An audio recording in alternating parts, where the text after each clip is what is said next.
नमस्कार दोस्तों, मैं दीपेश और आपका स्वागत है दीपेश की बगिया में। दोस्तों, आज का हमारा विषय है इंडोर प्लांट्स की मिट्टी कैसे तैयार की जाए। तो आज मैं आप लोग को बताऊंगा कि मैं जो हूँ किस प्रकार से अपने इंडोर प्लांट की मिट्टी तैयार करता हूँ जिससे वो इतनी बढ़िया ग्रोथ करते हैं। प्रति बस वेल ड्रेन ही बनानी है और उनमें किन किन चीज़ों को मिलाना है मैं आप लोग को बताते जाता हूँ। मैंने आज से पहले भी वीडियो में कई दफ़े आप लोगों को बताया है, लेकिन आज मैं आपको प्रैक्टिकली बता देता हूँ कि इंडोर प्लांट्स की मिट्टी को कैसे बनाया जाता है, उसमें क्या क्या मिलाया जाता है जिससे कि आपके प्लांट काफ़ी अच्छे से हेल्दी ग्रोइंग करते हैं। चलिए, तो ये जो देख रहे हैं आप सामने ट्रे में मैंने पहले से एक क्वांटिटी में रखा हुआ हूँ। ये है हमारी गार्डन सॉइल, ये है मेरी वर्मी कंपोस्ट जिसको केचुआ खाद कहते हैं, ये है सैंड बालू रेत जो कि कंस्ट्रक्शन सैंड के नाम से जानी जाती है। ये मेरे गार्डन की मिट्टी है। मिट्टी हमारे यहाँ बहुत ज़्यादा भुरभुरी नहीं होती है, थोड़ा सा हार्ड होती है, इसलिए मुझे ज़्यादातर रेत के साथ ही मिलाना पड़ता है।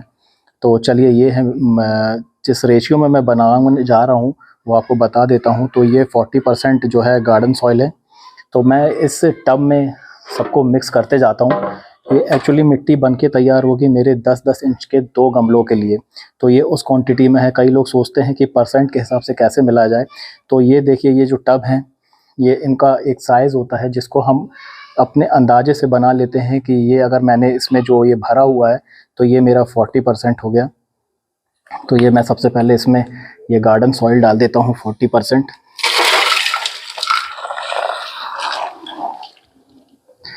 ये हो गया गार्डन सॉइल।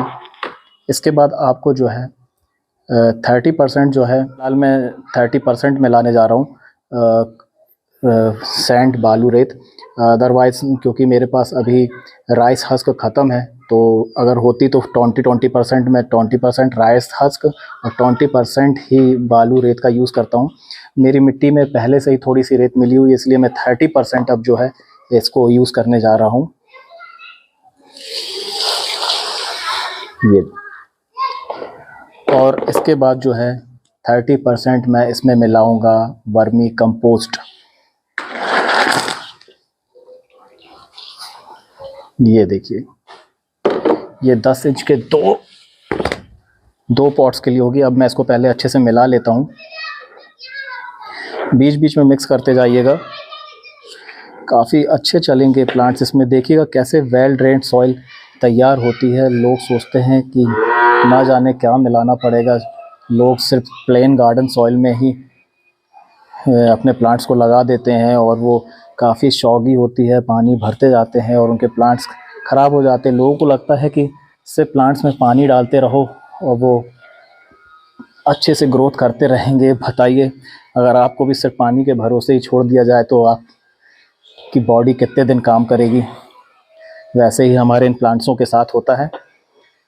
तो ये देखिए, मैंने इसको बहुत अच्छे तरीके से मिक्स कर दिया है।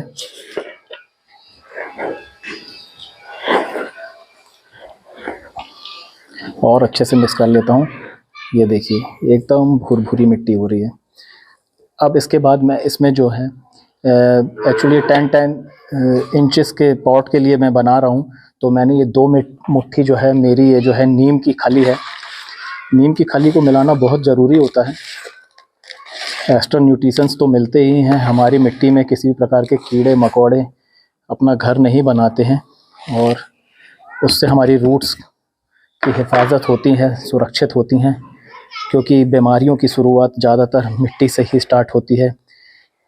लेकिन ये मिला देने से नीम खली हमारे सामने ऐसी कोई प्रॉब्लम नहीं आएगी। तो ये मैंने इसको अच्छी तरीके से इसमें मिक्स कर दिया है। अब इसके बाद जो है, जिस प्रकार से हमारी बॉडी के लिए कैल्शियम भी उतना ही ज़रूरी होता है, उससे हमारी हड्डियां मजबूत होती है, उसी प्रकार से प्लांट्स को भी कैल्शियम ज़रूरी होता है। उससे उसके तने मोटे होते हैं, मजबूत होते हैं, जिससे प्लांट अच्छा ग्रोथ करता है। तो ये मैं 2 पॉट्स के लिए, ये है मेरा बोन मील। तो इसको मैं लगभग 1 मुट्ठी जो है बोन मील इसमें मिक्स कर दूंगा। स्टीम्ड बॉयल बोन मील का यूज़ करिएगा। मार्केट में न जाने तरह तरह के अवेलेबल होते हैं, वो स्टीम नहीं होती हैंगी, तो उससे और उल्टा फंगस की प्रॉब्लम आ जाती है लोगों को, इसलिए स्टीम्ड होना ज़रूरी है। अब मैं इसको भी मिला लेता हूँ।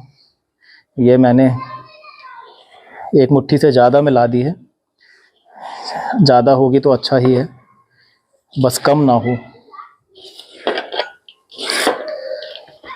और इसके बाद जो है मैं इसमें लगभग 2 चम्मच एप्सम सॉल्ट मिला लेता हूँ, क्योंकि आप जब भी प्लांट्स को रिपोर्ट करते हैं या फिर मिट्टी काफ़ी दिन की हो जाती है, फिर हम उस मिट्टी को हटा के नई मिट्टी बना के अपने प्लांट्स में डालते हैं, तो हमको कम से कम साल में एक बार तो ये प्रक्रिया करना ही चाहिए और करना ज़रूरी है। लेकिन प्लांट इस दौरान शॉक में आते हैं, थोड़ा उनको झटका लगता है, उनकी जड़ों को चोट पहुंचती है, तो उस झटके से बचाने के लिए ये मैं एप्सम सॉल्ट का यूज़ करता हूँ। ये लगभग मैं 2 चम्मच की क्वांटिटी में डाल देता हूँ।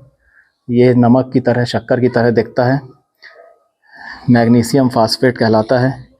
इसका काम होता है, ये हमारे प्लांट को स्ट्रेस में जाने से बचाता है, मरते हुए प्लांट को भी बहुत तेज़ी से बचा के उसकी ग्रोथ को बढ़ाता है। मैं इसको भी मिक्स कर देता हूँ।